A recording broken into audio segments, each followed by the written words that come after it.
Hey LinkedIn and YouTube fam, my name is Cedric and I'm back with another video for you guys today.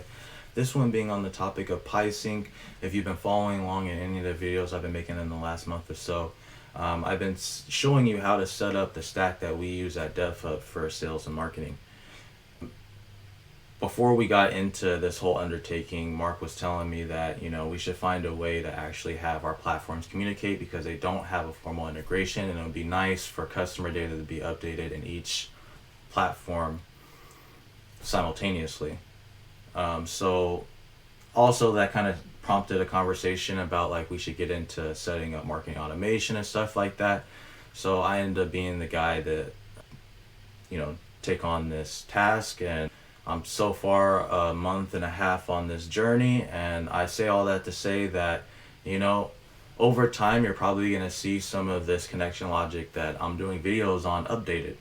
And that's because a lot of this is creative problem solving for your organization. So what may work for us at DevHub may not work for you. So I advise you to just start small, start on a small set of data, whether you're listening to me or not, if you're using PieSync. That way you're not, making changes to all of your customer data at once for the whole organization and potentially screwing anything up or making you have to work double time just to fix whatever you did. There's so many reasons why you would want to segment your data. The way that I typically do it, and maybe I advise you if you're going to be the guy that's going to be setting this up at your organization, is just to segment it onto your customer data only in these platforms. So use the owned by me or owned by feature. So with that, let's get into it. So this connection logic that I'm going to be showing you guys today is for new leads entering our sales cycle. This was something that we thought would be cool for leads that we are engaging with that are entering our sales cycle to be automatically added into a nurturing sequence. So I set up this connection logic with that in mind because I thought it'd be really cool. And over time, it's going to be more granular. It's going to be more specific, and it's going to be more based off of intent. And you're going to see that rolled out soon. But that's just in general, not specifically for this, but that's kind of what you're going to see across the board for all of the connection logics, is that it's going to be a little more granular moving forward. So if a person is in Pipedrive and their activity count is less than 2, and they're owned by me because we're trying to segment the data, right? Only on a small set of our data, and they have deals. I figured, with all this in mind, and they have a new activity date coming up, they're fresh in our sales cycle. They're new, perfect opportunity. I also have it set that this would only fire if they're also in outreach, because I'm assuming that new leads entering our sales cycle, we've at least emailed them. And then this is kind of also another reason why you want to, start small and kind of work your way up, because it is a forged by fire setup, and it is creative. You're going to think about it later on and be like, wait, what about, our inbound leads? We don't handle them the same as, just straight up outbound. So I set up also another if for tags that do not contain inbound. Now, once all of these conditions are met with any of your customer data, right, then it'll sync two-way between Pipedrive and Outreach, and they'll update their stage and Outreach to match what more than likely their stage is based off of all these conditions in Pipedrive. They're going to be in what we call in our pipeline, our sales cycle active prospect.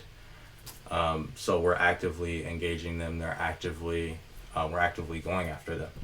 Again, if they're owned by me and Pipedrive, they should definitely be owned by me and Outreach.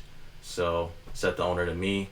And then I came up with a lead scoring system for our organization, and I use typically lead scoring for all the sales-based connection logic.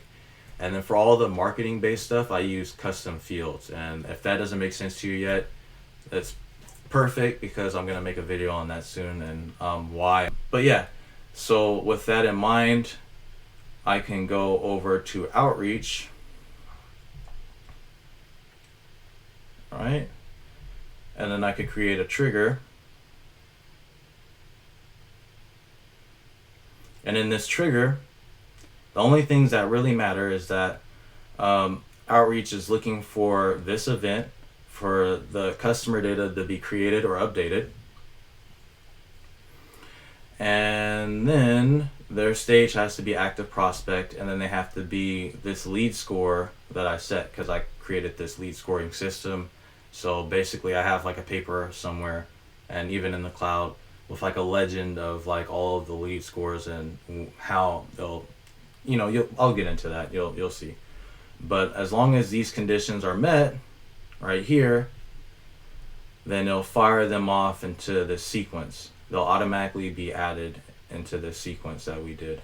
The name's super basic because obviously, I'll just set it up, and I had Mark come up with the copy for the sequence. And again, this is going to be more granular, and it's going to be more specific going forward as far as like how we go about setting this up and the changes that we make. And of course I'll do videos on that. But right now, that's kind of how I have it set up for our new leads entering our sales cycle. Hopefully this video brought you value. Hopefully you're smiling. Wishing you continued success. And yeah, cheers.